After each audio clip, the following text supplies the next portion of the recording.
saya Muhammad Bagasib Nakarin, absen 3, 10 APP penerbangan. Di sini saya akan membahas tentang Megawati Soekarno Putri, Presiden Republik Indonesia kelima. Yuk langsung aja kita simak.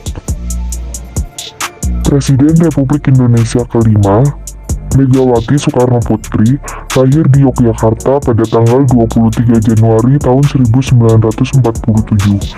Sebelum diangkat sebagai presiden, beliau adalah wakil presiden RI yang ke-8 di bawah pemerintahan Abdurrahman Wahid. Megawati adalah putri sulung dari Presiden RI pertama yang juga proklamator, yaitu Insinyur Soekarno dan Fatmawati. Megawati pada awalnya menikah dengan pilot, yaitu Letnan 1 Penerbangan TNI Angkatan Udara, Surendro, dan dikaruniai 2 anak lelaki bernama Muhammad Pradana dan Muhammad Rizky Pertama.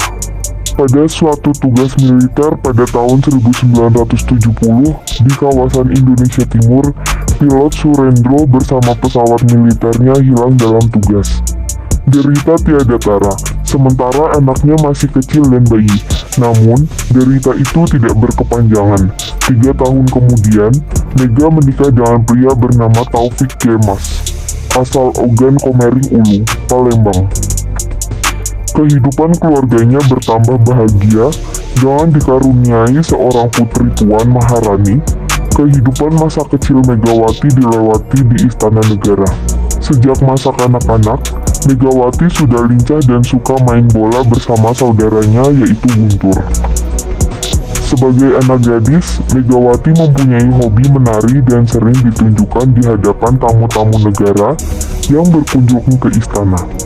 Wanita bernama lengkap Diah Pramata Megawati Soekarno Putri ini memulai pendidikannya dari SD hingga SMA di Perguruan Cikini, Jakarta.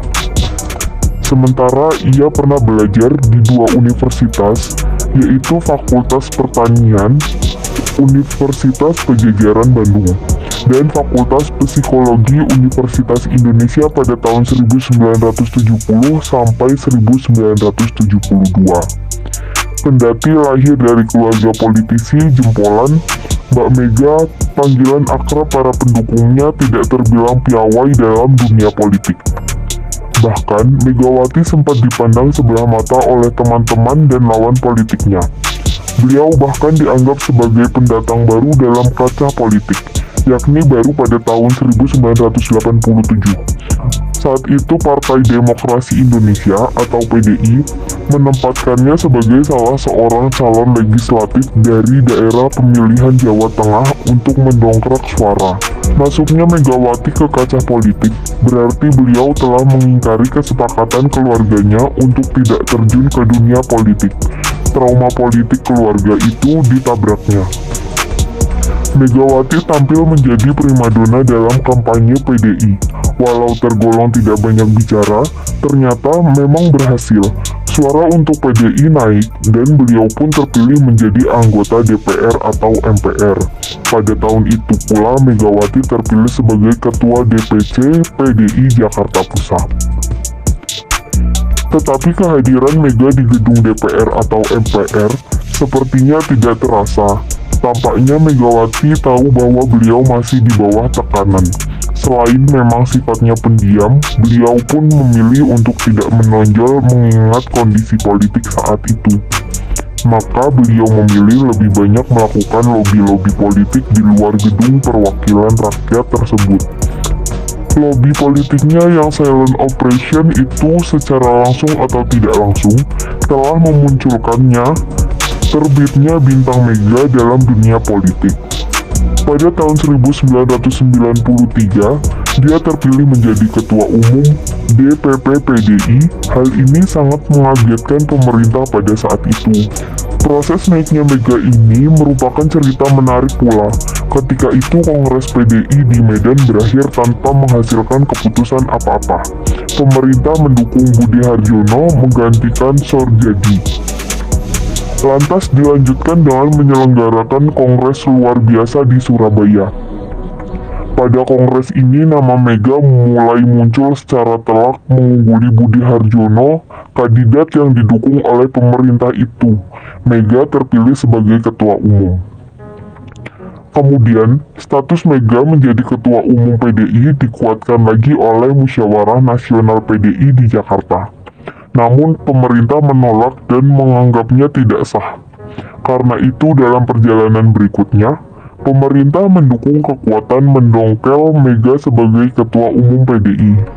Fatimah Ahmad CS, atas dukungan pemerintah, menyelenggarakan Kongres PDI di Medan pada tahun 1996 untuk menaikkan kembali Suryadi. Tetapi Mega tidak mudah ditaklukkan karena Mega dengan tegas menyatakan tidak mengakui Kongres Medan. Mega teguh menyatakan dirinya sebagai Ketua Umum PDI yang sah. Kantor DPP PDI di Jalan Diponegoro sebagai simbol keberadaan DPP yang sah, dikuasai oleh pihak Mega. Para pendukung Mega tidak mau surut satu langkah pun. Mereka tetap berusaha mempertahankan kantor itu. Suryadi yang didukung pemerintah pun memberi ancaman akan merebut secara paksa kantor DPP PDI itu.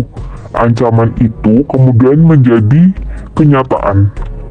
Pagi tanggal 27 Juli tahun 1996, kelompok Suryadi benar-benar merebut kantor DPP PDI dari pendukung Mega. Namun, hal itu tidak menyurutkan langkah Mega.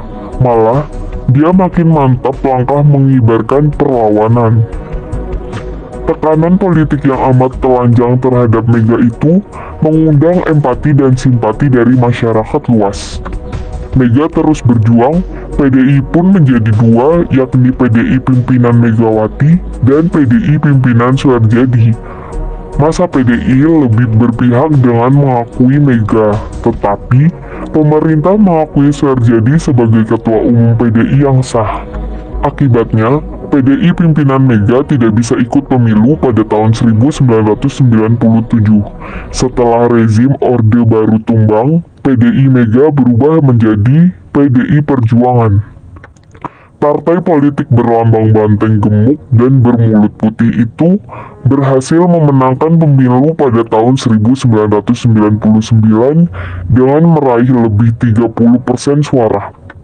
Kemenangan PDIP itu menempatkan Mega pada posisi paling patut menjadi presiden dibanding kader partai lainnya. Tetapi ternyata pada SU MPR tahun 1999, Mega kalah.